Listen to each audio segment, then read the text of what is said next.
Hello, I'm Todd Phillips, the editor of Canadian Auto Dealer. We're here today with Paul Cummings, the president and CEO of Grand Touring Automobiles and dealer principal. So, Paul, hey, thanks for joining us here today. Todd, a true pleasure. Really enjoyed this. Well, it's been great to watch sort of the growth of your company as you're creating really this super luxury retail experience really across Canada. So a tremendous growth. We're gonna get to that in a minute. Some recent new product news we're definitely gonna hit on before the end of this interview. But I thought we'd take the time to really just catch up a bit on that strategy in terms of how that's growing across Canada, and really maybe fill in with for the rest of the dealers what the plan is really to create that kind of a super experience for your car buyers. A great question. So we've just recently closed on the opportunity to make an acquisition in Calgary. So our Western expansion, if we can describe it that way, and we were fortunate to acquire Aston Martin, Bentley, Rolls-Royce, and who am I forgetting here? Aston, Bentley, Rolls-Royce, Lamborghini in Calgary. It really is a sister to what we have here today. It was operated by three different fellows out that way. So we structured three different buy cells to bring it all together. And really the logic there quite simply is the franchises complement each other. It creates some nice economy of scale from a business perspective as well, and gives us an opportunity to put a nice footing in place. And as all dealers know, the one thing about manufacturing right now, they're looking more and more from a facility's expectation to represent their brands. This one gives us a little bit of efficiencies to bring multiple brands together under one roof. Takes care of from a customer's perspective as far as one-stop shopping in that regard when looking for super luxury cars. But it really helps me from a business model as well. So we'll get the synergies of what we have here in Toronto as the flagship, if I could describe it that way. But our Western expansion allows us to take the knowledge that we have of the brands here in Toronto to the West in a package that actually works well from an economics point of view as well. So it's been a great acquisition. I appreciate the buy sells we did with the DeLaury family, Astor Weisach, working with Rolls-Royce Motorcar North America to bring the franchise back into Calgary. It's actually come together nicely, and it was effective essentially 30 days ago. So we're just getting started. It's very much a work in progress, but we see nothing but opportunities. Well, that's great. Because I'm talking to you, I put on my suit coat today. We're in the middle of summer here when doing this interview, and I've been pretty casual most of the time. So I feel like I've got to match your demographic. And let's talk a bit about that. All automakers or all dealers are really trying to match sort of an elevated guest experience, through all the franchises, certainly the more mainstream brands. It must be you must have some synergies there in terms of staff training, in terms of getting that guest experience for that super luxury buyer. I mean, the bar must be even higher. So, do you feel that by bringing these brands all into one, you're going to be able to sort of spread that training and that improved guest experience? Very much so. So essentially, we're going to look at it as an opportunity to bring one experience for all those premium brands that we're going to be fortunate to represent. The experience as far as the customer expectations are very similar. The biggest variance, of course, is the knowledge of the brand. Each one of these brands have very deep and rich DNA. And to understand where these brands have come and where they're evolving to and what they represent today, that's that product experience, that product knowledge that we need to bring to the table. Having that ability for a salesperson or anybody within the dealership to have a good earning potential by bringing it all together brings a little bit of a volume opportunity. So it actually creates a nice balance for us in that regard. But the experience from the customer, I must admit, we've gone through a lot in the last year and a half with the pandemic as far as changing the way we do business. And we've had this conversation over and over again as far as will the digital platform replace the bricks and mortar? I see the complete opposite. They're complementary to each other. Canada's such a big piece of geography. Time is everybody's most precious commodity.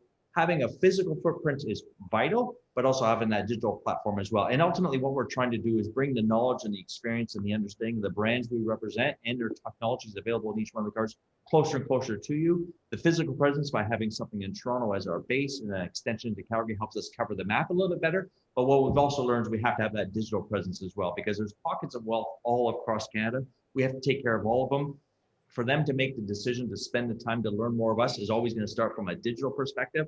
And then ultimately, they're going to decide if it's worthwhile going and experience it firsthand in the physical showroom. So we have learned a lot here in Toronto. The pandemic's taught us a lot.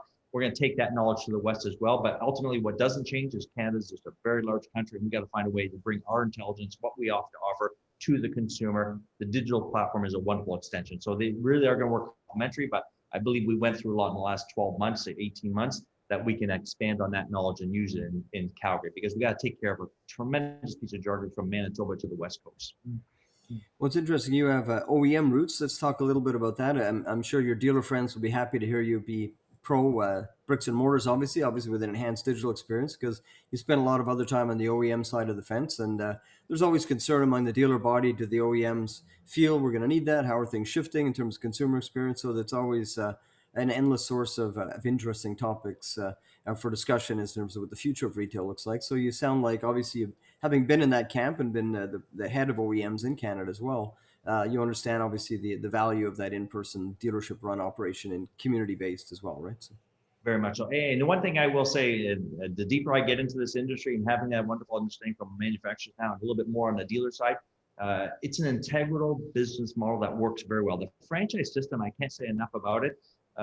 It really does work complementary to each other, but of course it has its challenges.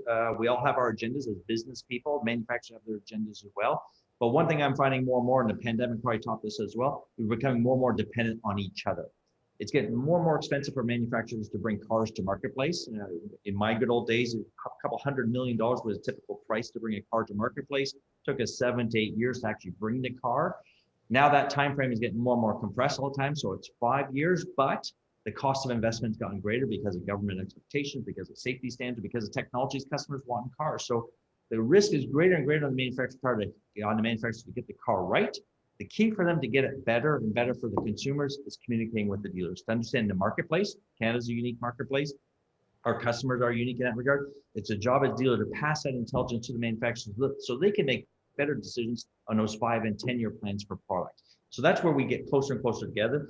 The one thing from a manufacturer's point of view is for them to bring a car to marketplace after spending hypothetically $1 billion, they don't want it to fail at retail. So that's where they do count on their dealers to be performers and be able to capture the market and get their fair share of their market share in whatever market, whether it's Toronto, Montreal, Vancouver, the case may be. That's what they really count on. And that's maybe where there's become some friction because there's big decisions being made along the way. But the best way to solve those frictions is constant communication. I do feel with the platforms of communication, the working with the manufacturers, the realization of the dependence of each other, I do think better decisions are being made, but it is bringing us closer and closer together. The best thing we can do is use our voices. And that's what's going to make a better business model for the dealers and the manufacturers, because we're ultimately going to make best decisions for our companies.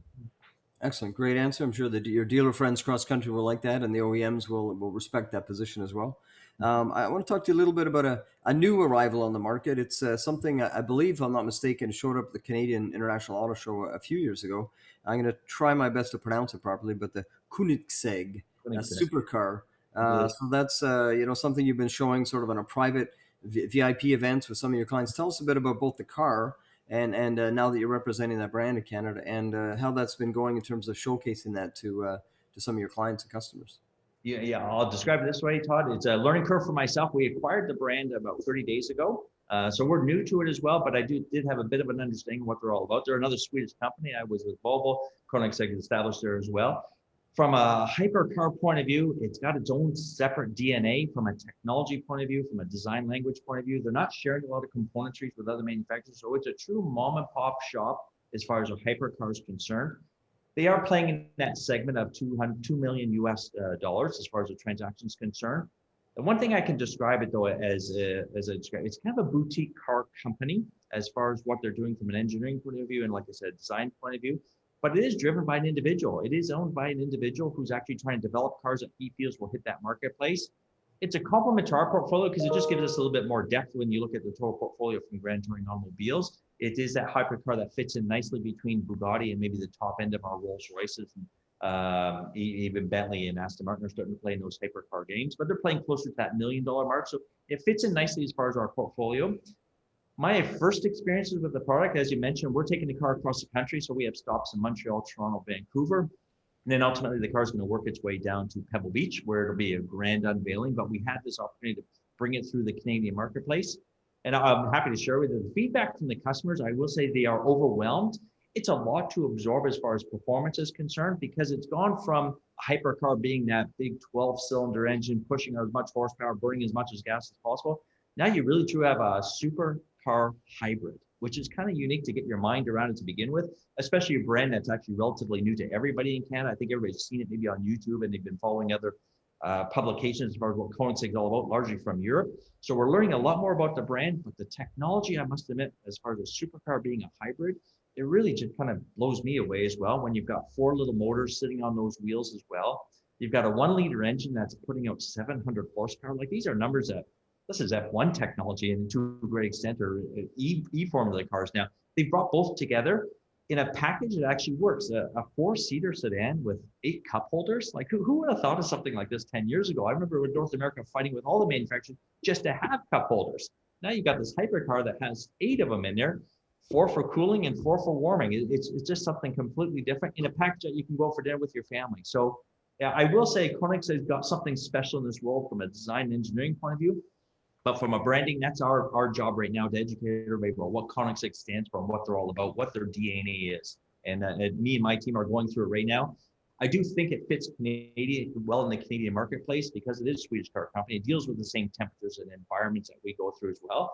And for Canada right now, we're enjoying a little bit of wealth. So there's an opportunity to sell more and more hypercars in Canada. So the timing couldn't have been better. The learning curve is something we're going through right now. And we'll see after this roadshow is done as far as the acceptance from Canadian consumers.